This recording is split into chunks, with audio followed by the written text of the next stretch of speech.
A really nice exercise to get your middle traps, your trapezius muscle. Everyone knows this one, the upper one, but that trapezius muscle fans down and you get your mid traps and your low traps. That helps retract your shoulder blades so you've got good posture. And it really is effective on the front end of your freestyle stroke to have nice square shoulders rather than being internally rotated. So stretch chords, thumbs up, rowing is a magical exercise because you're going to feel your back really work on this. And we want to transfer this into the water. So take a look at this video. Macy, this next set of exercises is one of the best exercises I like for the mid and low back, and we never really think about that. We always refer to our upper back, our upper trapezius muscle, which is right here, right there on you, which gets really darn tight. But the middle of the back and the lower part of the back is part of that trapezius muscle. It looks like a triangle, and we want to try to shore that up so we can get your backbone, your scapula, and your back nice and flat so you have really good posture. So it's a great strengthening exercise. So go ahead and turn 90 degrees. We'll start you off and you've got about a 90-degree flexion at your elbow, thumbs are pointed up, and we're just going to go to a protraction, which is kind of a rounded shoulder, to a retracted real taut position. And when we do that, I want you to think about your middle back this time. So rather than your posterior deltoid, which is here, squeeze in that middle back. That's it. So we can protract and retract, and all of a sudden you're cueing that muscle.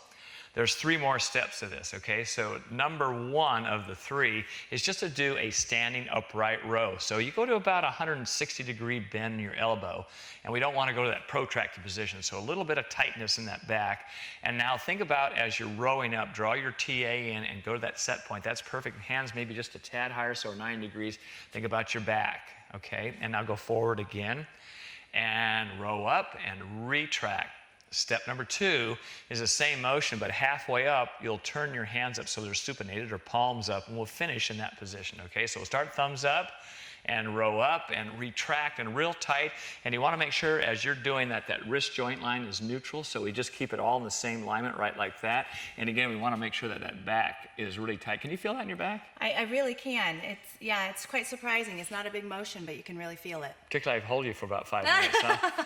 Okay, so number 3, we're going to do the same thing, but I'm going to have you bend over and just hinge at your hips. Keep your legs nice and straight. Back is pretty flat. We're about 45 degrees. So we'll start thumbs up and row up with your palms finished at the end. Wrist in a neutral position. Take a look at your right wrist. There you go. Just correct that right there. So think about that middle back right there, real tight. Yeah, it's surprising how much you feel it. And just when you bend over like that, you can feel that load all down that entire chain. So go ahead and stand up, relax. So we're going to do these 3 exercises. We'll add a little bit of pulsing on these when we get in the ATV. And we're in the water, we can really magnify that whole area on that back. And I'm sort of crazy about working those back muscles, so you did it just right. Macy, we got the stretch cord series of 3 exercises that we did on dry land. We've got you tethered in on the back end, and you're going to put 1 foot up on the ATV to help stabilize you. And again, we can add a new dimension on this by turning the flow on and making that balance on that one leg even more difficult. So the whole idea on this and looking at it is to work your back. And obviously, we're shortening that tension in your arms when we're doing this, but concentrating on your mid and low traps when you're doing this. So here we go on the first one. Thumbs up to a full contraction. Here we go. Row up. Elbows are in pretty tight. Good. And forward and row up. And we'll pause on this one and just pulse it 2 or 3 inches each time. But think about your back each time and squeeze that back. Really contract the back firmly. And let's go forward. We'll do number 2 this time. So we're going to start thumbs up and then row up and twist. And we finish basically in the same position, but just changing that rotation here. You kind of feel it transfer down to that lower trap. Let's try it again. Okay. And pulse it again.